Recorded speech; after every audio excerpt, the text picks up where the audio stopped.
This video will show you how to replace your rear axle seals on this Ford F-150. This will be located behind your rear wheel. Let's get into it. Let's prepare to remove our driver's side rear wheel. To do this, safely raise and support the rear of the vehicle so the wheel's off the ground. If you have a center cover, go ahead and remove that. I'm using a small pry bar for this. I'm just finding the slot in the center cover. We'll pry this out in place. Once you have that removed, it exposes our 6 21mm lug nuts. Let's remove all of these and the wheel.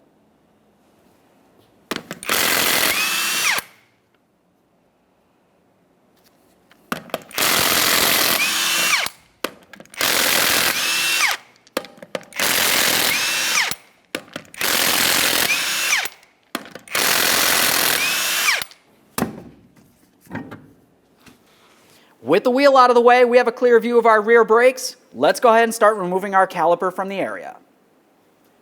To start removing the caliper, I'm going to use a pry bar directly inside of this port. We're attempting to make a little bit of space in here so we can move the caliper around.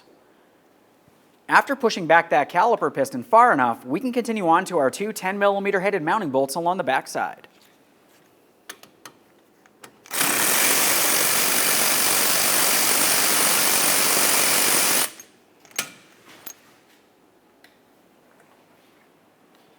Let's get this next one.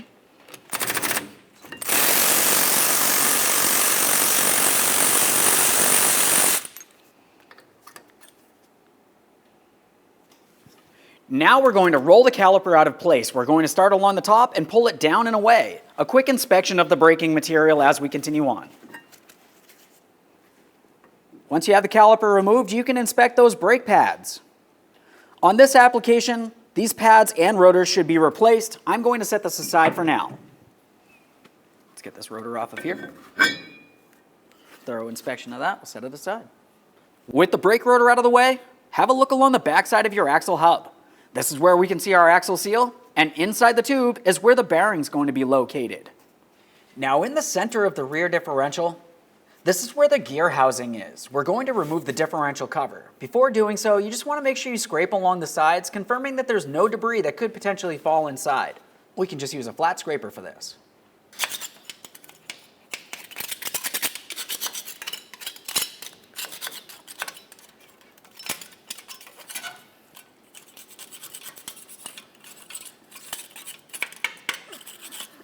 Now after cleaning everything, the next thing we'll do is put a collection receptacle underneath the rear differential pan area.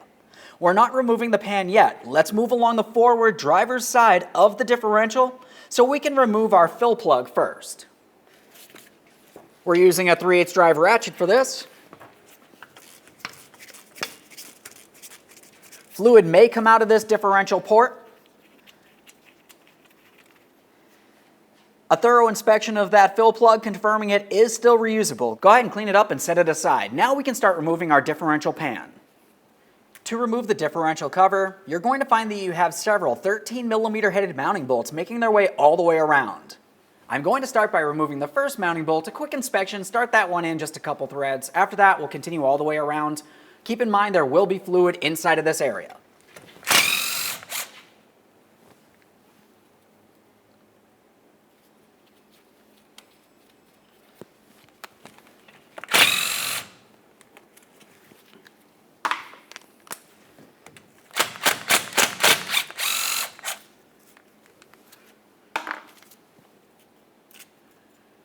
It's common to have identification tags on your differential cover mounting hardware. Make sure you reinstall them. It really doesn't matter where you put them as long as they're still attached to the vehicle when you're done.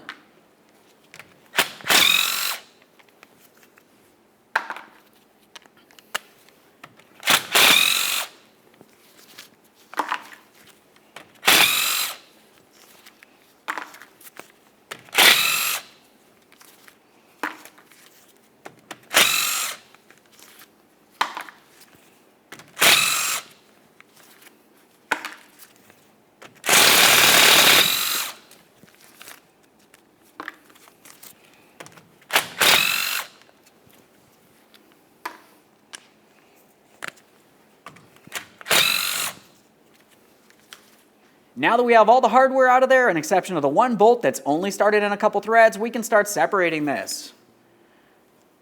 Try to get this in between here. It's going to drain out all the fluid. Let's get this out of here.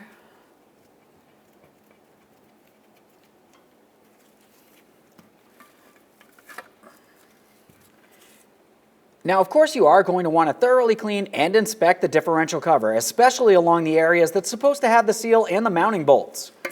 Once you give it a quick inspection, confirming it's still reusable, set it aside. After dealing with that cover, we're going to pay attention to the differential housing itself. Obviously, we want to make sure that we remove any of the pre-existing gasket from this area. For that, you can use a scraper if necessary. Obviously, we want to protect this area before we scrape anything off into it.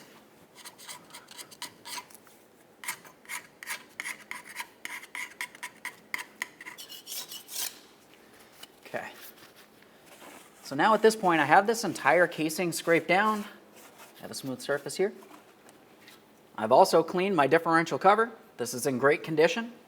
Let's continue on inside this area. Now in this area, we're looking for this mounting bolt right here. You'd be using a 3/8 to remove the mounting bolt. This bolt actually goes all the way through this area and it holds a metal pin in place. I'm going to turn this. You need to have the vehicle in neutral to be able to turn this. Now that bolt is holding this in place, preventing it from falling out. We need to be able to remove this. So I'm going to keep spinning this. We want to be able to gain access to that mounting bolt and allow this to make its way down. I've got a 3/8 wrench. You can use a 3/8 socket too. See if we can get that to break free. There it is. An important note, you want to make sure nothing falls out of the differential as you continue on.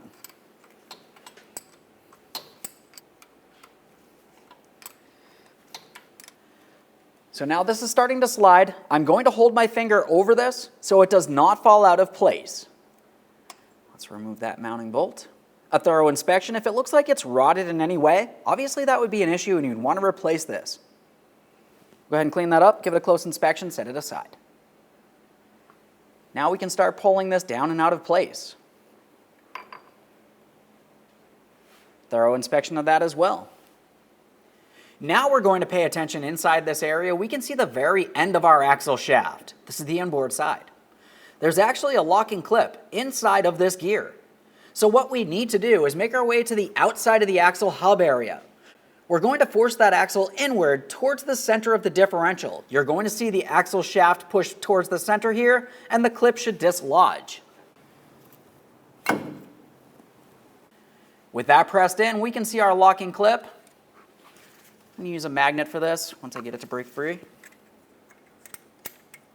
Sometimes these will be stuck on the axle itself. There we go. A thorough inspection of this, double checking to make sure it doesn't look like it's worn or weak in any way. This looks really good. We'll set it aside.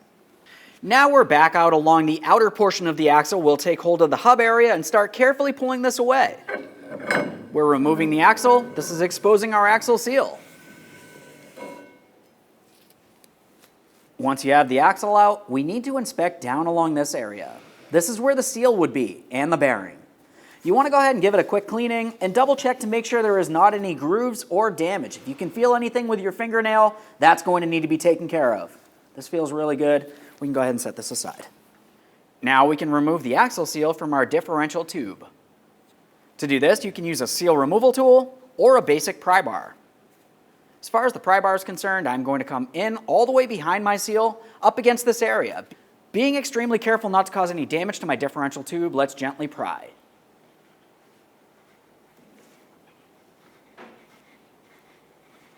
Okay, it's starting to separate here.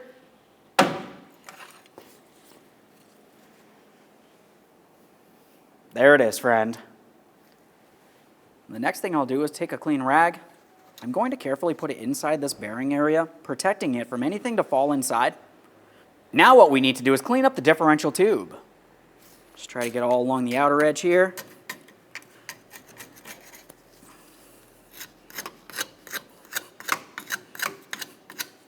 Now I'm just going to use a flat blade razor and we'll clean up the rest of this.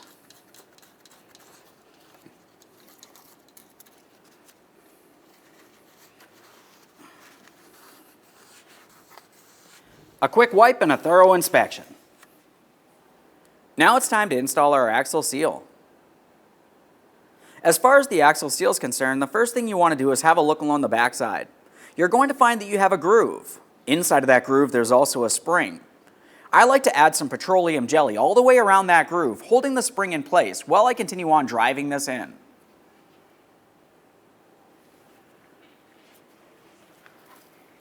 As for the seal, we're going to start it in by hand and we'll tap it in. We want to use a seal driver tool for this. It's a flat disc.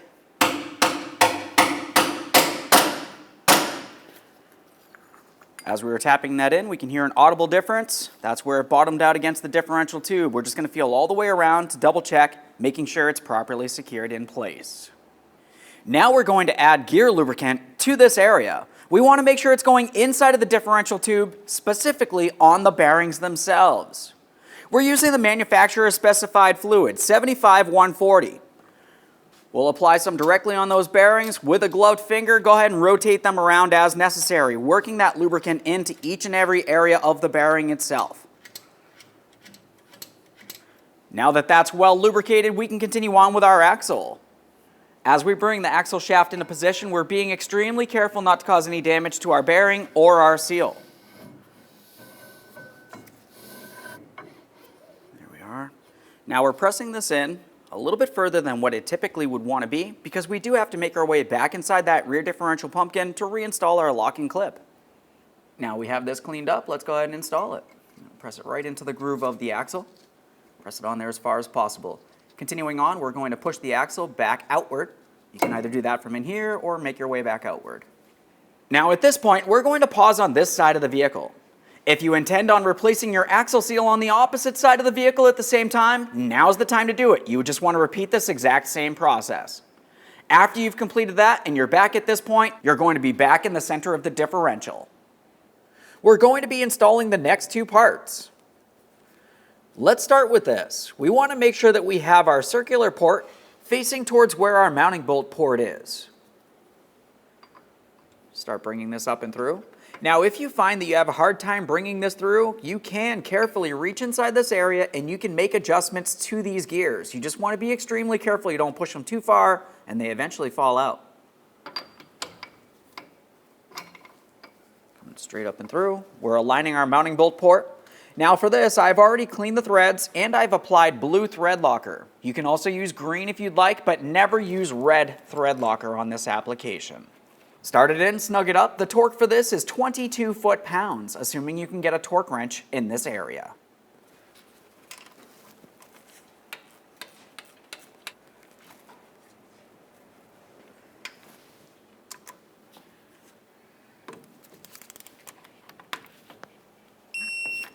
There we are.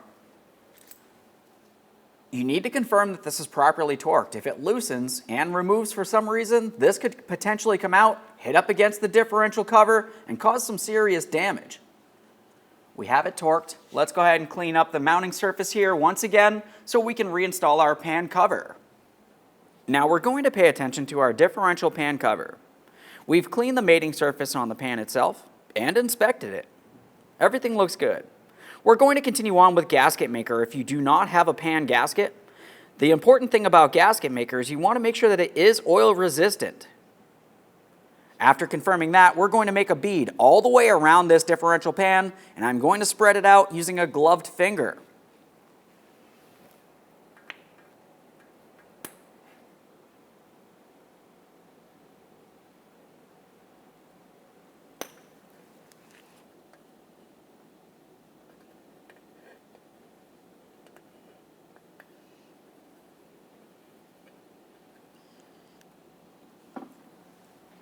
Gloved finger here. As we spread this out, we want to make sure we coat the entire mating surface. It only needs to be a thin layer all the way around.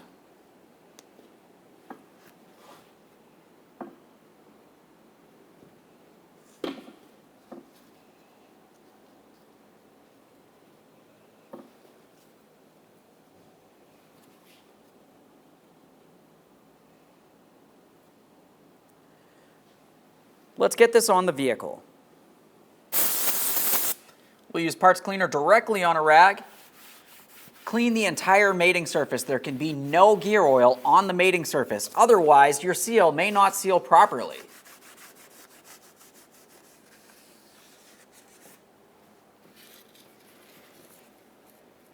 Everything's cleaned. We have our gasket on the pan. Let's start getting this in position. We're going to start on all of our mounting bolts. If you have one of those tags, make sure you install that as well.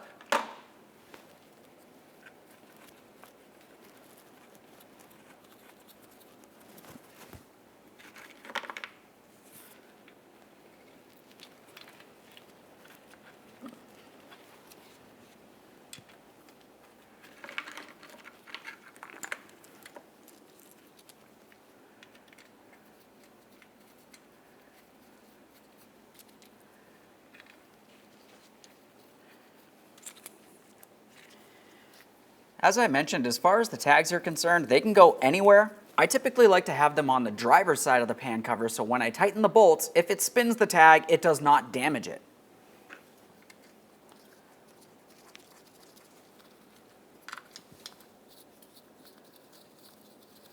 Make sure that one's in.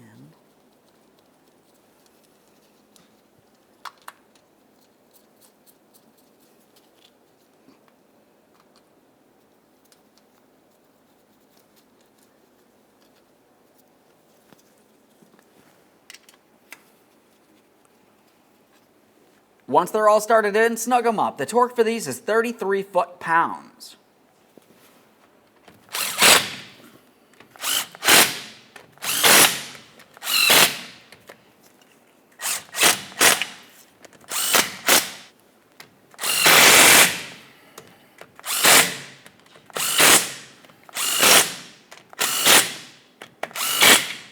Get our torque wrench.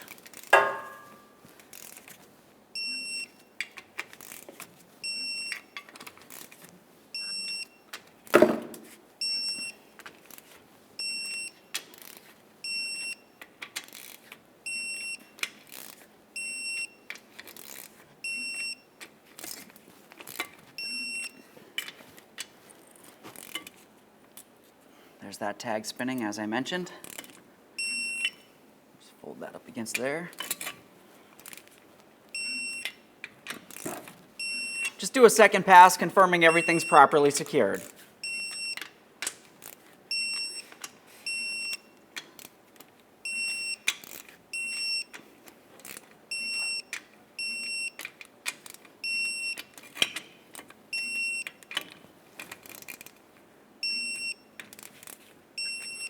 Perfect. If you're using Gasket Maker, you need to follow the instructions on it for the drying time. After you're sure that's complete, we'll continue on with adding the manufacturer's specified fluid. We're using 75-140. This vehicle also requires friction modifier. You'd want to add that as well.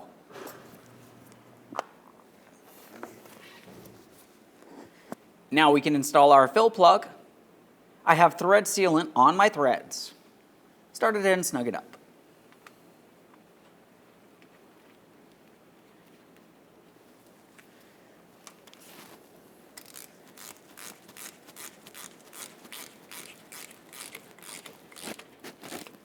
Right there is bottomed out. Just a tiny bit further there. Go ahead and clean up any mess in this area.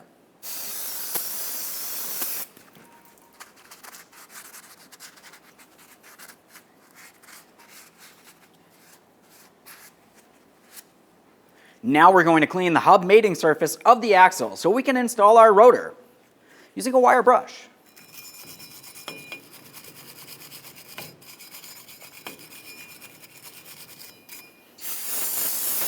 This looks pretty good. After cleaning the area, apply some copper anti-seize to the mounting surface. The next thing we have to do is pay attention to the back side of the rotor. We want to clean the mating surface and each one of our braking surfaces. Let's get this in place. We'll make sure we hold that on there with one of our original lug nuts.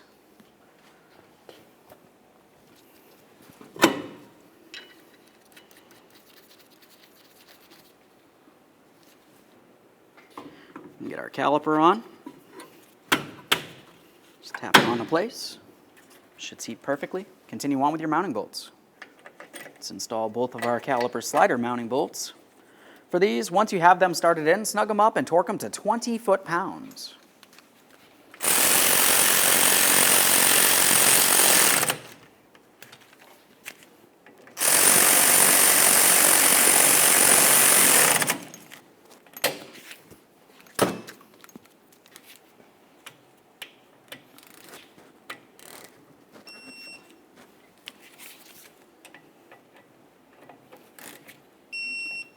And double check to make sure your flex hose isn't twisted or kinked in any way. One more quick inspection in this area, we'll reinstall our wheel. Once you have your wheel in place, start on all 6 of your 21mm lug nuts and we'll bottom them out.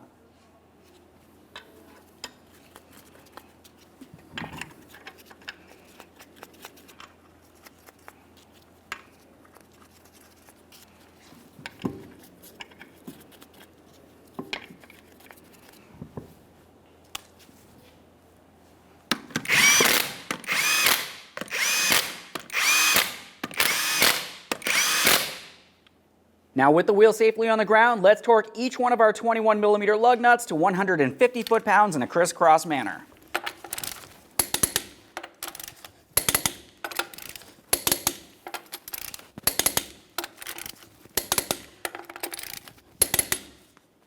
Torqued. If you have a center cover, install that now.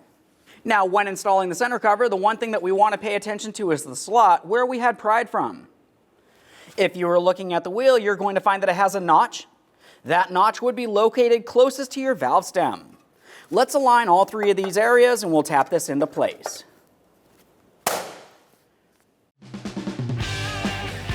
When only the best will do, demand TRQ. The only company that lets you view before you do. TRQ is committed to offering the highest quality aftermarket auto parts that are engineered for peace of mind. Thanks for using and viewing with TRQ.